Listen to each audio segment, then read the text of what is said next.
folks, I hope you're doing well today. I think you guys know that June is Pride Month here in the United States. However, in Charlotte, North Carolina, we have a huge Pride celebration in August. So I decided, after many delays, to release this video now. LGBT people haven't walked an easy road, so I wanted to educate myself on LGBT history and creating characters using the LGBT flags this year. To create a diverse cast of characters, I decided to use one of my favorite things at the moment, Dungeons & Dragons.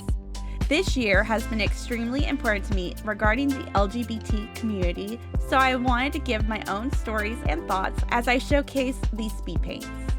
So let's get into the video today as I show you the characters that I created to celebrate Pride this year.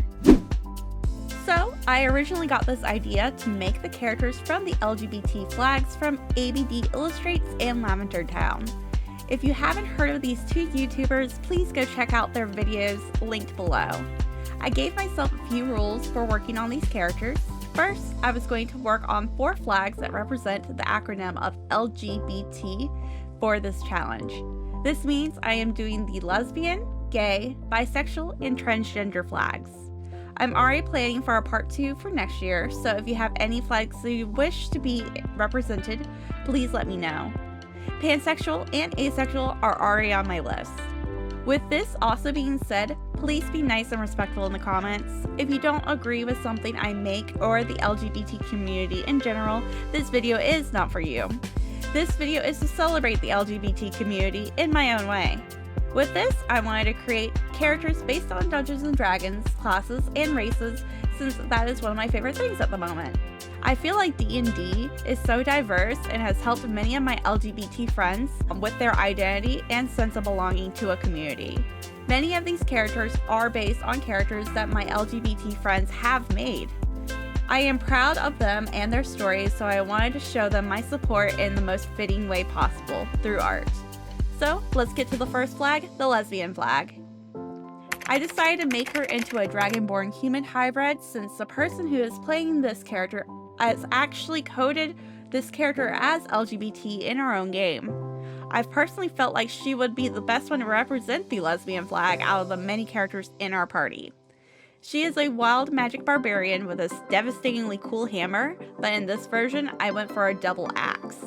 The first lesbian flag, or the Labrys flag, has a double axe in the middle of it. The double axe was a sign of strength in the 1970s, which was originally a sign for the Amazons in Greek and Roman times. I felt like incorporating the axe would be a nod to that history along with an inverted triangle pendant that the character is wearing. The black triangle in the Labrys flag is a nod to Nazi persecution of lesbians during World War II and reclaiming it back later in the 20th century. I decided to use the sunset lesbian flag for my color schemes during this time. It was difficult to figure out which lesbian flag I wanted to utilize, but I figured the sunset one was the safest as it, according to my research, was the one that was the most inclusive. I also like the color schemes a lot, but I also used black in the drawing in order to break up some of those bright colors a bit. I started with a sketch and I worked on this part twice so I could express what I wanted correctly. I wanted to go for a strong, cool girl who is not afraid to be feminine as well. Since she was a wild magic barbarian, I figured that she would have more of a fae-like appearance with her clothing. I found out that violets were a major symbol for lesbians dated back to 600 BC, so incorporating those into the design was a fun touch. I also liked making her flame shawl since many of the barbarian reference images I got showed a fur shawl in the drawing. And since she's a dragon, I thought a living flame shawl would be a neat touch and a nod to her draconic nature. I also liked making the spikes and the scales on her skin too. When I do a human hybrid character like this and mermaids, I always think that they may have some sort of scale patches on their skin, as it would be like an incomplete transformation. This is why I got her to also have some talons, horns, and her tail as well. To finish off her dragon-like appearance, I added more angular armor to her design and a cape that kind of looks like wings. And when I finished the line art, I went back over the parts of it to deepen it before I started base coloring the drawing. I decided to make her a person of color character since not only her original character is one, but also many LGBT plus people who are POC are persecuted more in their own communities. Giving representation to this cast of characters was my main goal for this project too. I made her eyes the gradient of the sunset lesbian flag so I can incorporate the flag into my design. I would start to render her out, make the shadows using multiply layers to bring some depth to her, and I would add highlights by using the glow dodge layer. Lastly, I would add the phrase, "This is my alignment," in the flag's colors and a D20 die to the background with the same colors to complete the design. Next, I would like to talk about my design for the LGBT or the gay pride flag. Fun fact, this actually was my last character I worked on in this set. I decided to use the rainbow flag, hot pink, black, and white for the color scheme for this design. I found out that the rainbow flag is the most widely accepted for this group, even though it encompasses all LGBT plus individuals. It was originally adopted in 1978 when Harvey Milk, the first ever gay man to be elected into a public office in California, was assassinated. Harvey Milk asked a man by the name of Gilbert Baker to create a new symbol for the LGBT movement. At the time, the movement only had the upside down pink triangle, which was used as a symbol of oppression during the Nazi regime. Baker's flag, the flag that was the original before the 1978 flag, included a hot pink stripe to include this history into the flag. The blue color was also not blue, but two stripes, turquoise and indigo. Due to availability of fabric colors, the hot pink would be dropped and the turquoise and indigo would be changed to the blue that we see today. So as I worked on my sketch, I thought a Rune Knight fighter would be a good choice to represent this flag. I decided that the different runes on the sword could be different colors of the rainbow. I also decided to make this character a half-orc as well. I wanted him to have an Oni or demon-like appearance, but also make him a softie as well. My friends asked me right off the bat if this was going to be my himbo character, and I immediately said yes. I normally don't draw muscular men, so this was a challenge for me to do, and honestly, I had a great time with it. Sometimes doing things outside of your comfort zone can be refreshing. As you see, I did some adjustments on the body parts in order to figure out proportions on him, and as soon as I got it right, I would start the line art process. Doing the line art was quick since I knew exactly what I wanted and didn't make too many more adjustments unless it was for proportions. I emphasized on some of the line art in the drawing before it was time to base color. Base coloring this drawing was probably the hardest part of this drawing. Not only do you have 6 colors to work with at a minimum, but the colors are also pretty saturated. I did render some objects like the sword blade and the skin before I even finished base coloring the drawing. This was because I was stuck. So as you notice, I added the glowing runes to the sword blade as I was working on it, and I love adding glow effects to my drawing, so this was a really fun process for me and added a little something more. The eyes were also the gradient of the 6 flag colors to like the other LGBT characters in this set. I also added this tattoo on his shoulder of the colors from the flag, and then I added an overlay filter to it. After doing this part, I would finally figure out the rest of the base colors and then start balancing out the rest of the drawing. I colored the line art at the end, added that D20 and the phrase to the drawing before finishing it up.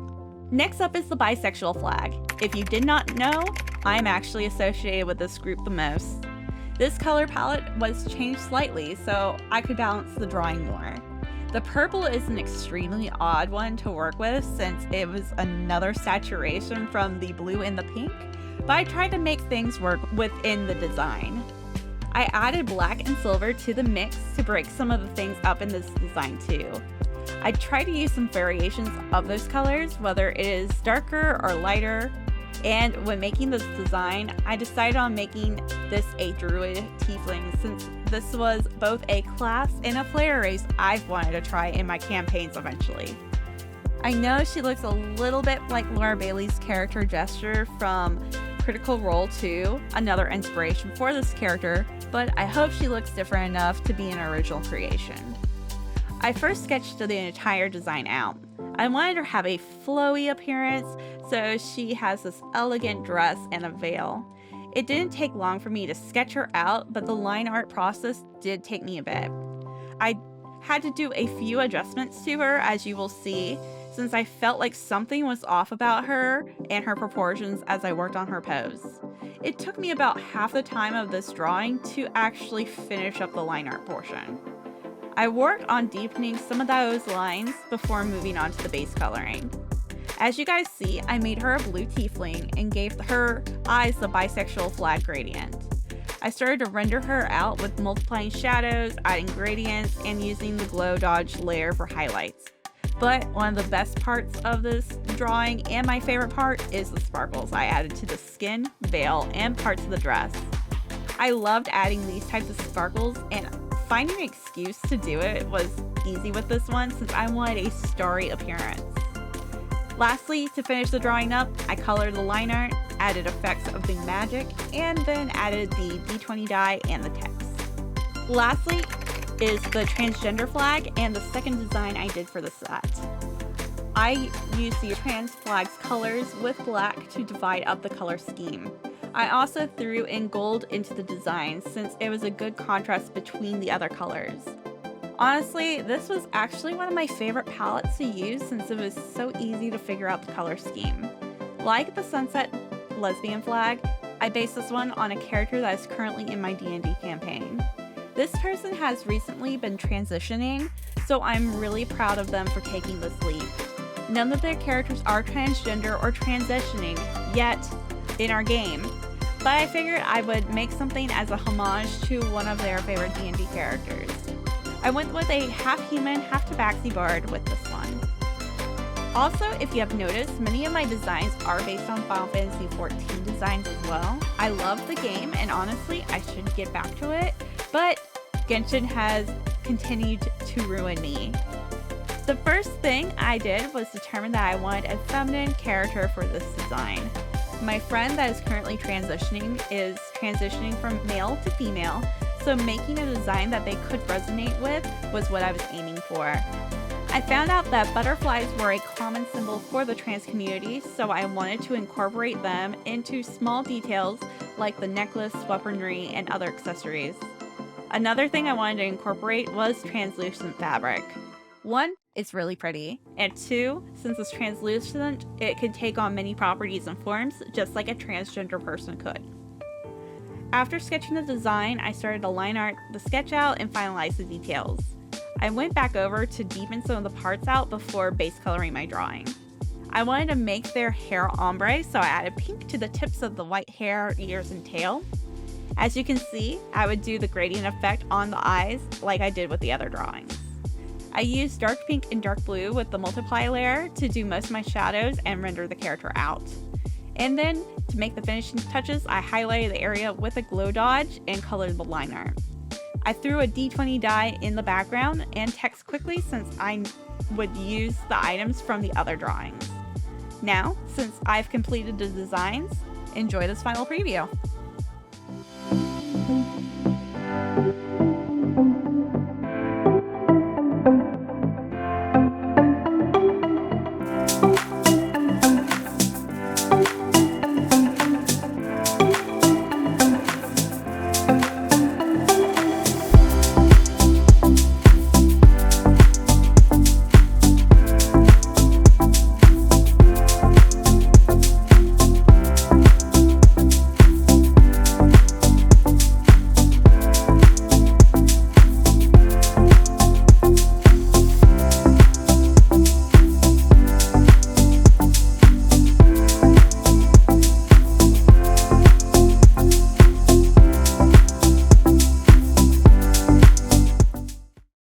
I hope you folks enjoyed watching this. This definitely took me a while, but I hope you all appreciated the character designs. You can go to my shop right now to pre-order your favorite characters as prints. If you want to see them as t-shirts, stickers, or more, let me know. A portion of the proceeds for that will be going to the Trevor Project. Again, if you would like to see more flags drawn for next year, please comment and let me know which flag you would like. Please like and subscribe for more videos coming soon. All my socials are located in my description if you want to see more art or hear more stories. And bye for now, folks, and have a good rest of your summer.